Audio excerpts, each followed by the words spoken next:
हे किती दिवस उद्घाटन बाकी हो? किती दिवस झाले तयार होऊन? 9 महिने झालेत.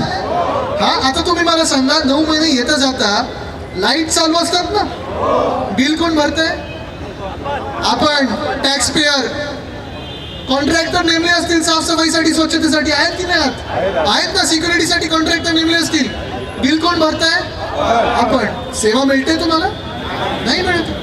आपल्यासारखे किती लोक असे असतील जे कामासाठी इथे येतात, नातेवाईकांना भेटायला येतात, काहीतरी अडचण असेल म्हणून येतात, पण आपल्याला हे स्टेशन अजून उपलब्ध झालं नाहीये. मी आज रेल्वे मंत्री महोदयांना पुन्हा एकदा सांगतो की चला, पाहिजे ना तुम्हाला सेल्फी काढायचे, खासदार साहेबांनी मी इथे सेल्फी काढू होता आणि तुम्हाला टॅग करतो, बघा स्टेशन सोबत सेल्फी आहे. हल्ली त्यांचं नवीन सुरू झालंय, सेल्फी सेल्फी सेल्फी बूथ करतायत. आणि ज्या सेल्फी बूथची किंमत ज्या अधिकाऱ्यांनी सांगितली त्याची ताबडतोब बदली केली. त्याची कुठे नेलं तर काही माहिती नाही. आरटीआयतून उत्तरं कशी कमी देता येईल ह्याच्यावर विचार चालू आहे. पण आपल्या महाराष्ट्रामध्ये, आपल्या दिघ्यामध्ये रेल्वे स्टेशन गेले 8 ते 9 महिने तयार असूनही साधं उद्घाटनासाठी आपल्या राज्याच्या नेत्यांना, नेते म्हणजे जे घाणेरडे राजकारणी बसलेत आपल्या डोक्यावर बसवले गेलेत, धोके देऊन धोके घेऊन त्या राजकारणाला आपल्या महाराष्ट्रासाठी वेळ नाहीये. हा विचार आता तुम्ही करणं गरजेचं आहे. आता काल परवाकडे वन नेशन वन पोल, एक देश एक इलेक्शन, ह्याची आता सूचना जाहीर झालेली आहे. तुम्ही सूचना द्यायच्यात, सजेशन ऑब्जेक्शन असेल ते द्यायचे. ह्यांची मुंबई युनिव्हर्सिटी पासून दिल्लीपर्यंत निवडणूक घेण्याची तयारी नाही, हिंमत नाही. पुणे लोकसभा असेल, चंद्रपूर लोकसभा असेल, गेले 1 वर्ष त्या दोन्ही कॉन्स्टिट्युएन्सी मधून, मतदारसंघांमधून लोकप्रतिनिधी आहेत लोकसभेत, त्या दोन्ही मतदारसंघांचा आवाज पोचलेला नाहीये.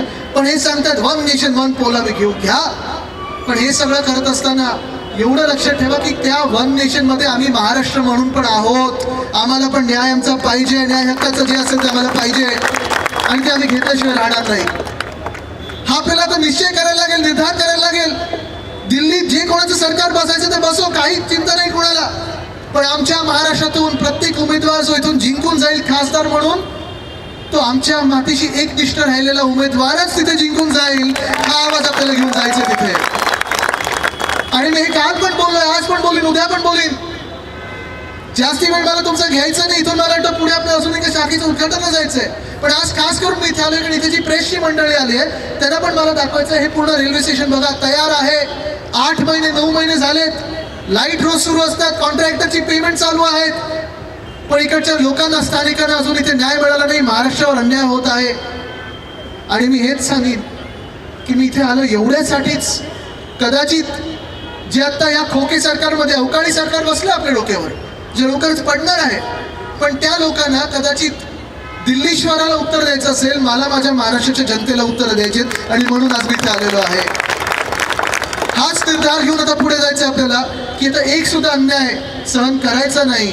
आपल्या हातात जो भगवा झेंडा आहे, जे आपलं रक्त आहे ते भगवा, आणि हाच निर्धार, हीच एकनिष्ठा आपली जी ताकद आहे, हाच न्याय आपल्याला पुन्हा एकदा आपल्याला महाराष्ट्राला आणून द्यायचा आहे.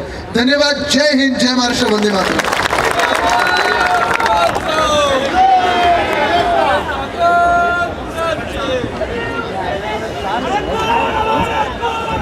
शिवसेना नेते, युवासेना प्रमुख आदित्य साहेबांचा इथे एक छोटेखानी सत्कार समारंभ आहे.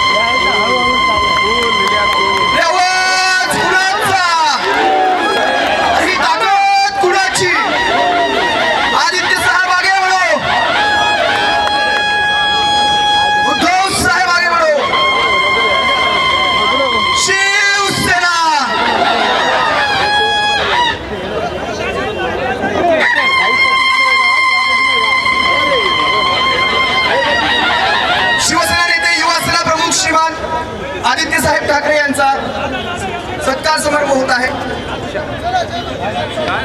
वंचितचे जिल्हा प्रमुख कृपया स्टेजवर यावे.